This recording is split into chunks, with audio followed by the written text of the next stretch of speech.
There's an article in Politico which I think is probably the first acknowledgement of the real problem here in the USA. And the article is called "Diet-Related Diseases Pose a Major Risk for COVID-19, but the US Overlooks Them."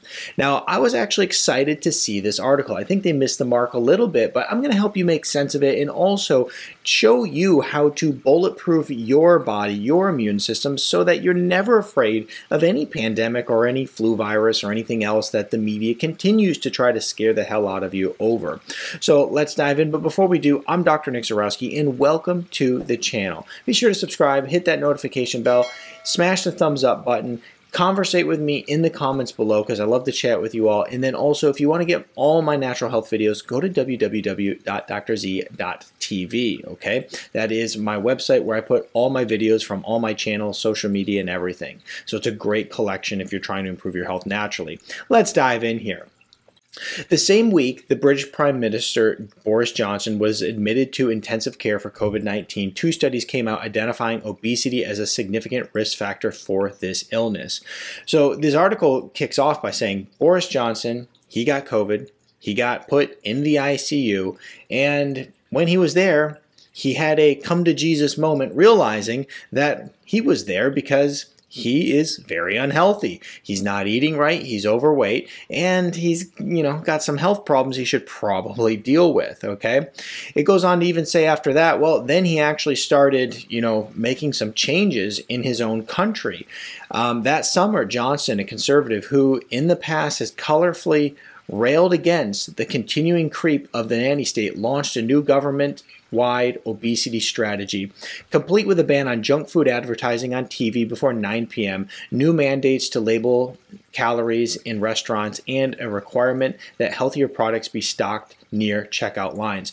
Now, this is something that, they refer to the government stepping up and doing the right things to help citizens of that nation eat healthy as a nanny state. I don't think it is. In fact, what I think it is the government doing the right thing. So, for instance, let's take a look at the USA, right? Well, here, food companies are allowed to promote products that actually are not real food. You're allowed to put ingredients in children's food, in food for everybody. That is not real food at all. It's synthetic ingredients that are made in a lab that are designed to taste like food. For instance, I walked into a grocery store today, and I walked in and there was probably 5 pallets of these 10 for 10 jugs of mango juice, okay? Now, they were 1-gallon jugs of juice, $1 a piece. And I thought to myself, oh my gosh, they're bright orange, they're colorful, they caught my attention. I thought to myself, there's no way there is an ounce of juice in there. Well, sure enough, first ingredient, water. Second ingredient, corn syrup. Third ingredient, artificial flavors, right? I mean, if the government was to step up and say, hey, look, we are not going to allow for these ingredients to be used, and we're not going to allow for these companies to promote this toxic, sugary water as juice anymore. I don't think that that's overstepping at all. I think it's actually something they should be doing in the first place. And as we're talking about, the government and their recommendations, I mean, the nutritional recommendations that they set forth and put out to the public are trash. I mean, if you don't believe me, look at the food pyramid. I mean, it's eat your GMO grains, and I mean, it's horrible. So there's Boris Johnson. It looks like he has defeated COVID-19 in that picture right there. I don't think he looks very healthy personally, but this article goes on to say other countries too have ramped up action as officials began to recognize diet-related disease such as obesity, hypertension, and diabetes have made their citizens much more vulnerable during the pandemic. Some states in Mexico recently went as far as banning junk food sales to children, on top of the country's existing tax on sugary drinks and fast food. Chile was already deep in on its crackdown on unhealthy products, having imposed the first mandatory national warning label for foods with high levels of salt, which is obviously ridiculous. Salt is not dangerous. Salt is very healthy. Sugar, I mean, I agree. Sugar is not healthy. And fat, along with a ban on marketing such foods to kids. So here we go again, where we see, okay, a country is going to step up and do the right thing, but yet they're missing the mark. They're going to put a warning label on salt. That's completely healthy. A warning label on fat. Well, make sure that you're being specific on which types of fats that you are going to put that warning label on, because many fats are very healthy, and in fact, fats are necessary for the body to function properly. I mean, your brain is made of fat, your nervous system is fat, your cells are all made with a fatty layer around them. If you don't have fats, your body will struggle. And I certainly believe that a high amount of sugar and a low amount of fat in one's diet will cause neurological issues and brain issues like, dementia, for instance, or Alzheimer's. So we have to be very careful of that.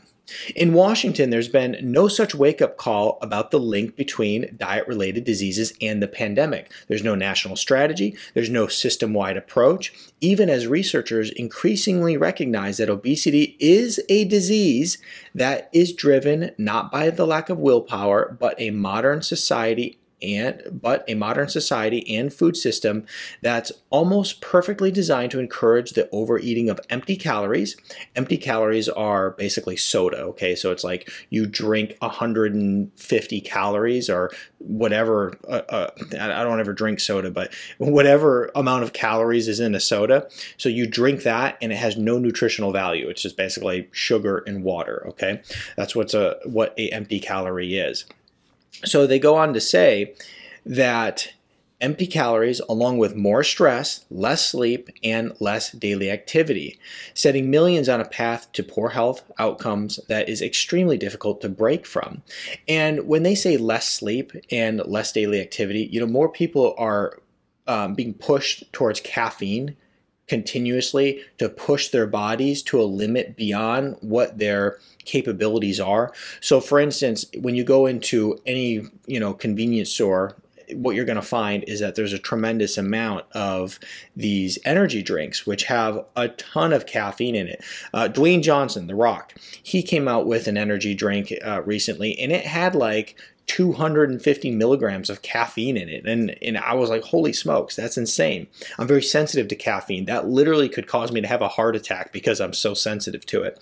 So we see these people just doing all the wrong things for their health, yet nobody is stepping up and saying, hey, you shouldn't do that. I'm not saying that the government needs to literally go and take vending machines away and take all these foods away and not allow you to make your free choice to get them, but they should at least stop deceptive marketing. They should at least put some warning labels on things that are clearly unhealthy. And they should at least stop allowing these companies to use fake food ingredients that are wildly unhealthy for you. The article goes on to say nobody's doing anything about this. Nobody is saying this has to stop, and nobody really cares. Now, in this article, they have a stark racial disparities in diabetes rates. I always hate when I see this because trying to make health problems racial is so ridiculous, right? So, for instance, when COVID-19 was, kind of peaking and everybody's freaking out, there was an argument made that basically there was a racial disparity where African Americans were dying at a higher amount or a larger rate simply because they were being hit harder by it. And the fact is the only argument that would possibly make sense if that was the case, and I'm not saying it's not, but if that were the case, is that they have a greater vitamin D deficit in their body, which is very likely because as your skin tone darkens, your skin pigment darkens, you have a greater chance of vitamin D deficiency. When I work with patients, it's very often that I'll find those darker skin colors having the vitamin D deficiency. It's just a law of nature in how it works. So instead of actually having real conversations like, hey, look, you know what, we got to make sure that we're checking these populations for vitamin D deficiencies and immune function and that kind of thing, instead they're just trying to make, race baiting headlines that are are talking nonsense, right? But if you actually look at the real issue, you can help these people. You can help any person who is more at risk. As we go into this article, there's also a deep-seated belief in America that obesity and other diet-related diseases are the result of personal choice, and anything the government does to meddle with our diets is an assault on American liberty. I already broke down a whole argument how this is not true and that the government could do something. The fact is that the government is in bed with big corporations. The FDA is absolutely trash. I mean, you've seen multiple videos I've done on this channel about the FDA. They have made bad decision after bad decision for individuals' health over the past several years. And the fact is they've been doing this for a long time, just nobody knew about it.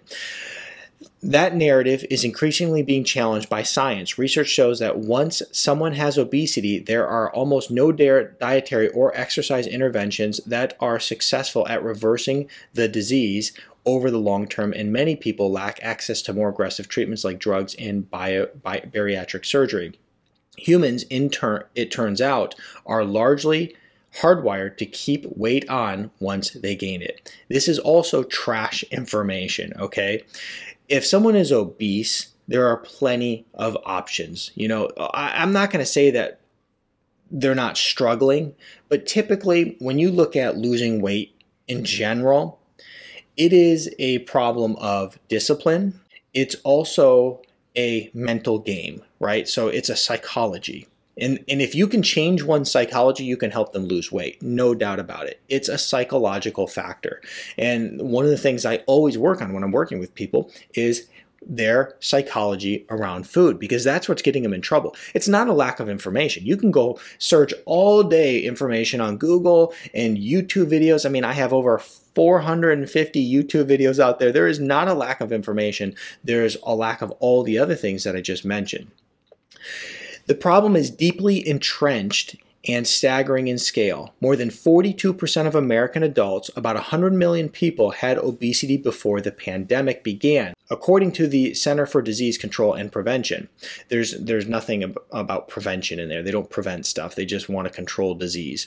Nearly 3/4 of American adults are overweight or have obesity. Roughly 1 in 5 children now have obesity.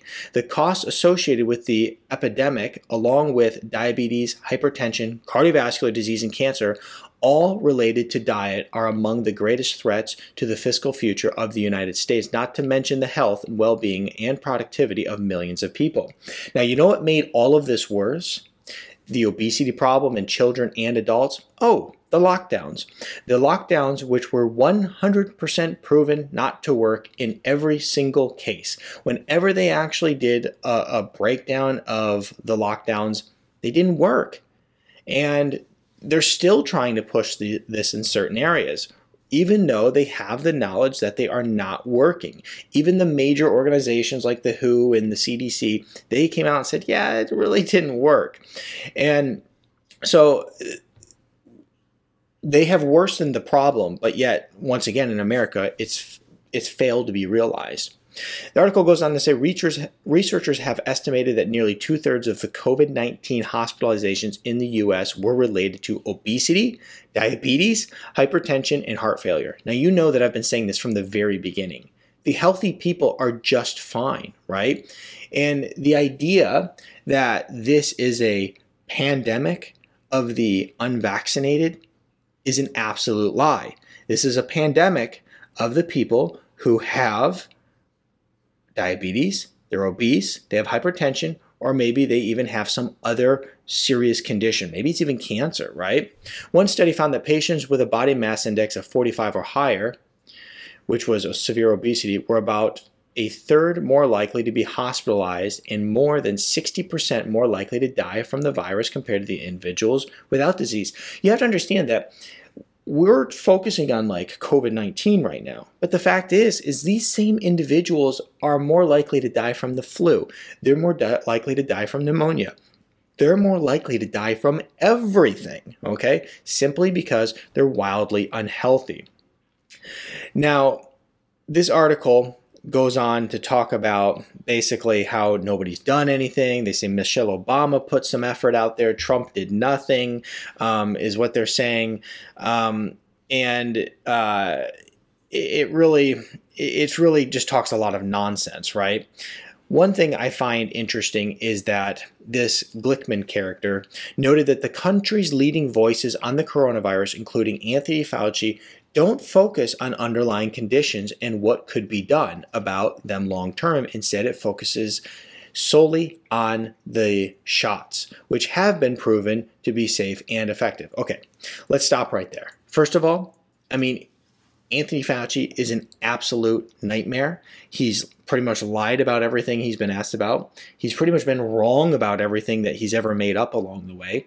And the fact is he has totally missed the boat, because if he truly cared about you or anybody else, he would have been telling you to get exercise, make sure you have adequate amounts of vitamin D, vitamin C, and zinc, and eat healthy, cut sugar out of your diet, do the right things, right? He didn't.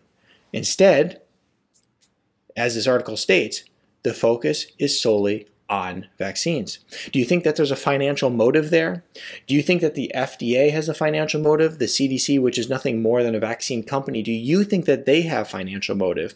Do you think that the vaccine companies have a financial motive here, and they also have a tremendous amount of power and lobbying? Do you think that that has anything to do with any of this? Because I'm tired of hearing about all of these organizations and these companies that truly just care about people. They don't. They care about their profit. They care about their financial motives. This article says they hardly ever talk about prevention. It's missing. It's a gigantic gap in the discussion about how healthcare relates to COVID and how it relates to the prevention of disease. Okay. Now we're looking at a graph right here. Obesity is common across all states, but rates vary. Okay, we can see percent of adults who had obesity in 2019, and it's crazy. Like it's a lot of the like Bible Belt southern states that have a big problem with it. I mean, I'm in Michigan. There's a huge problem with it. Either way, the fact is that the government totally missed the boat. And hopefully you have been paying attention to people like myself and other people who have been giving you the proper information in order to improve your health naturally, and not just scare the hell out of you with the news that basically tells you, you know, on a loop 24 hours a day that you are in enormous risk of dying. Like I've told people from the very beginning, you know what my concern of getting, you know, the virus and dying from it? It's zero. It's actually not even, I mean, it's like negative 100. You know, it has no concern to me. I mean, I've seen patients through the entire pandemic. It was never a concern for me. It was never a concern that my family could get it and something could happen. It wasn't a concern because we're doing the right things. And I know that if you do the right things, your body is designed to fight this off. And that's the fact. If you're elderly, if you have, you know, a serious health condition, it's a different story, but it doesn't matter. You still can do the best you can in order to make sure that you fight whatever it is that you get, whether it's a flu or any other virus, fight it off. So here's what you have to do, and here's how you bulletproof your immune system, really. This is so important. First of all, sugar is an immune depressant. Cut out sugar from your diet. Don't let your kids eat this crap that the FDA and the government is allowing to be sold to them. Fast food, I mean, it's garbage food. It's fake food. I mean, it's literally, you know, I've been talking about the topic of fake food a lot more as of lately, because that is what it is. These are ingredients made in a lab somewhere. They are not found in nature. So we have to make sure we avoid sugar, fake food. We have to make sure that we're getting exercise. We need movement. Our bodies need movement. It's good for us. We have to make sure that we are, you know, cutting out processed foods, synthetic foods. We have to make sure that we're going light on carbohydrates and not eating an excessive amount. The average person consumes around 300 grams of carbohydrate per day. You want to make sure that you're well below that. And start doing the right things, and your body will take care of you, okay? You also make sure that you are checking your biometrics every once in a while, looking at your physiology. How's your vitamin D levels? How are some of the other vitamin levels in your body? Are you suffering from a condition? Work hard to overcome that condition. Whatever that condition is, stop living with it. If you have diabetes, stop living with it. It's ridiculous. Like, you got to do something about it. If you're obese, make changes today. If you don't know how to make changes, seek someone out who does. I help people with these types of things all day. I have nutritionists on staff. We are there to help people. So if you're living with these problems, stop kicking them down the road. They're going to get worse. They are not going to get better.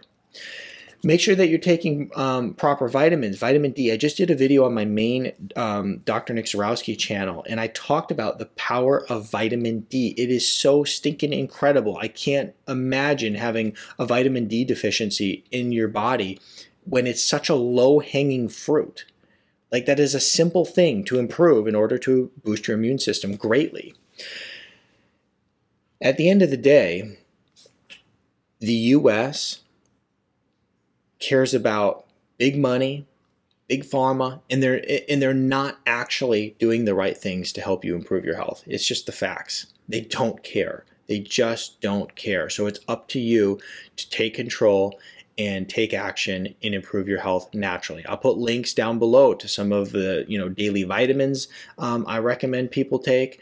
I'll put links to some immune boosting supplements. There's an immune booster pack that's got like zinc and vitamin C and vitamin D and all the right things in order to help boost your immune system. And it's cheap.